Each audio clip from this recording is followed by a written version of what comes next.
Hey, I'm Ryan from Fit for a King, and I'm going to talk about Lonely God and stuff. It And comes out stuff. August I like 1st. the stuff. Hey, Yeah. thanks for joining us, buddy.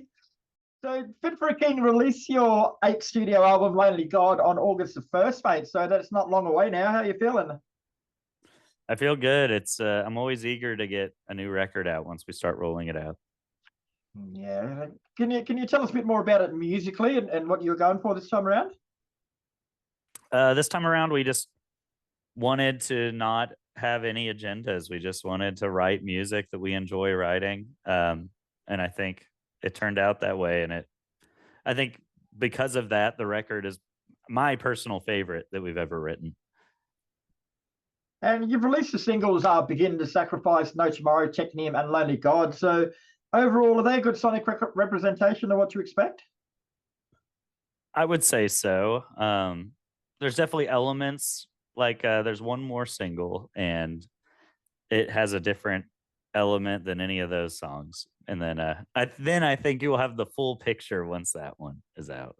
Yeah, right. Like I've been lucky enough to have a listen to the album myself, and Yeah, there's so much going on musically. Like it'd make it hard to pull a bunch of singles off there to represent the whole thing, wouldn't it? it would. That's part of why we put 12 songs on this record because we wanted to do 5 singles, which I know that upsets some people and they're bummed, and I get it. So I was like, you know what? If we're going to do 5 singles, we need to put 12 songs on the record so people have 7 songs to listen to, Yeah. even after the 5. Yeah, I've always been the same too. Like I reckon no more than half of the album should be released in singles. Otherwise, people think they've heard it all and they're not going to buy the whole Yeah, album. exactly. So you touched on this earlier on, but the band has been quoted as saying Lonely God is a result of us writing with no agendas. So can you elaborate on that exactly what no agendas is? Like on previous records, like with the Path, we were like, let's write music that would be played in an arena. Let's write giant, larger than life Parkway Drive style stuff. Um, and then on the Hell We Create, because there was critique on the Path, and we let it really get to us when we shouldn't have.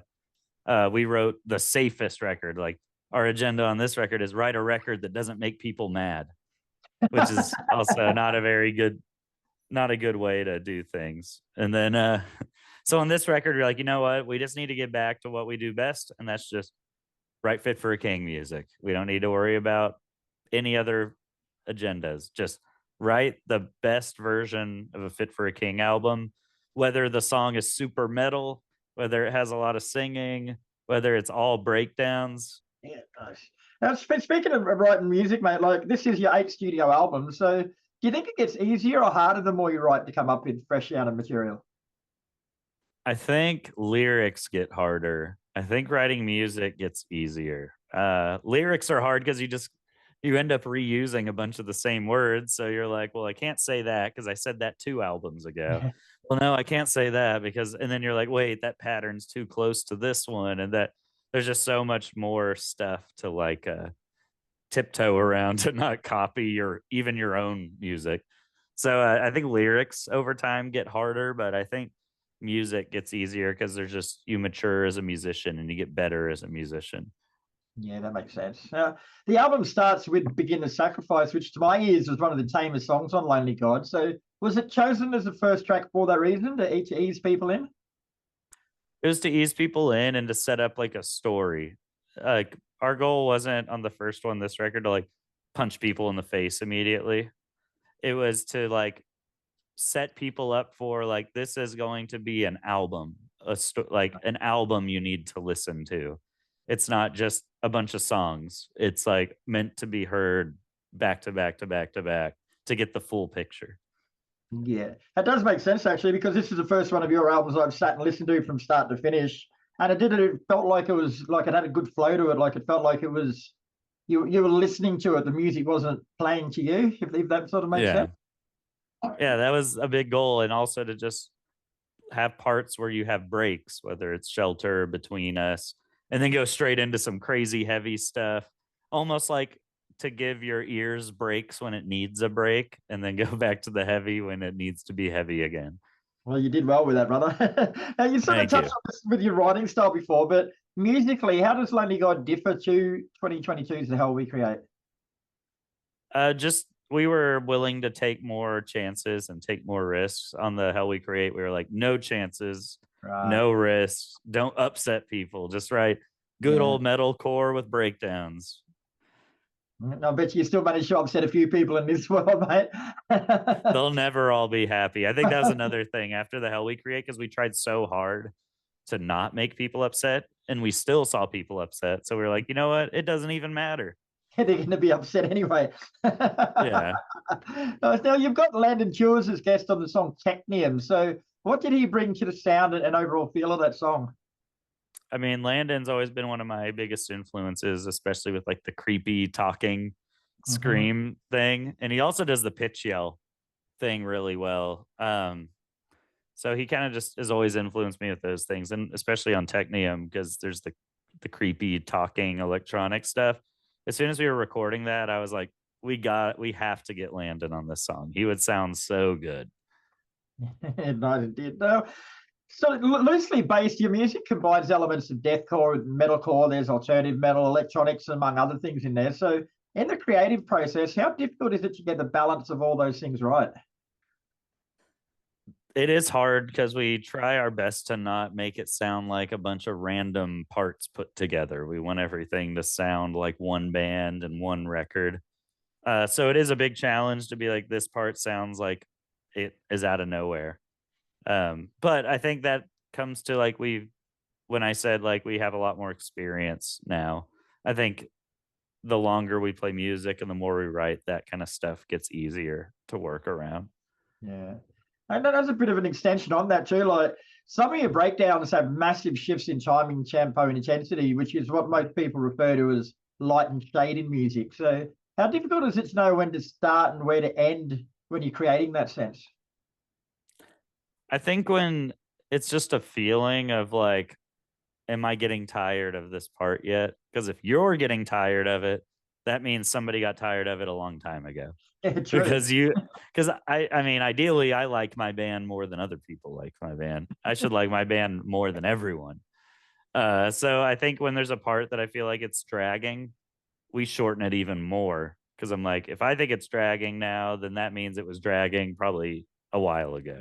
Yeah, that makes sense. That makes sense indeed. Now, Yeah. you're coming back to Australia next January for Runner Shows with the Plotty News. So, what delights have you got planned for fans over here on that show?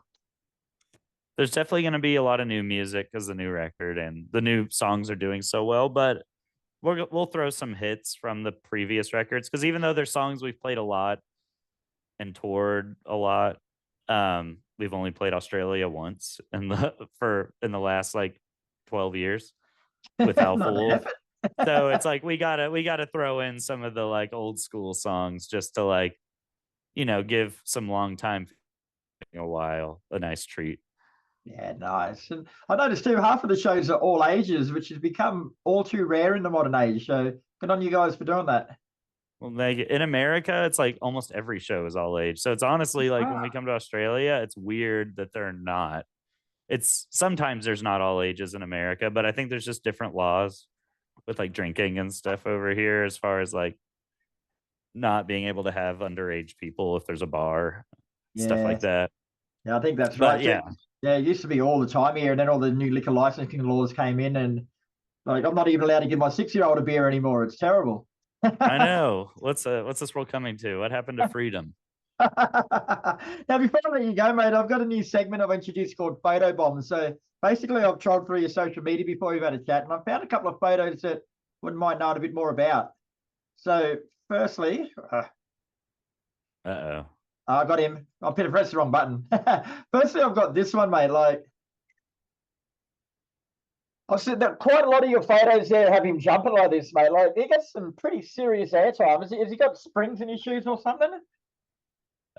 He must have them, but his knees aren't liking it. He has to wear knee braces now before our shows, like if we've been touring for a while. He's also just we're getting older. But Yeah, how do we no, what? Tuck's crazy. He gets my knees would just explode if I jumped that high.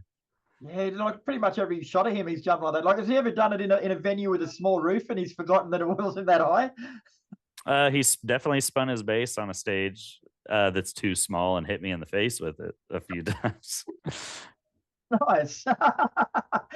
Now the second one I found, like, surely this must be an optical illusion, mate, because I can't actually see a strap holding this guitar here so it doesn't fly into the crowd.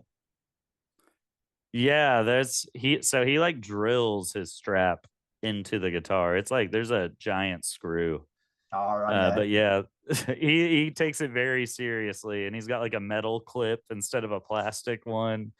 He's decked out, but yeah, you can't even see the strap on that pic. Great, doesn't it? So you did Levitating.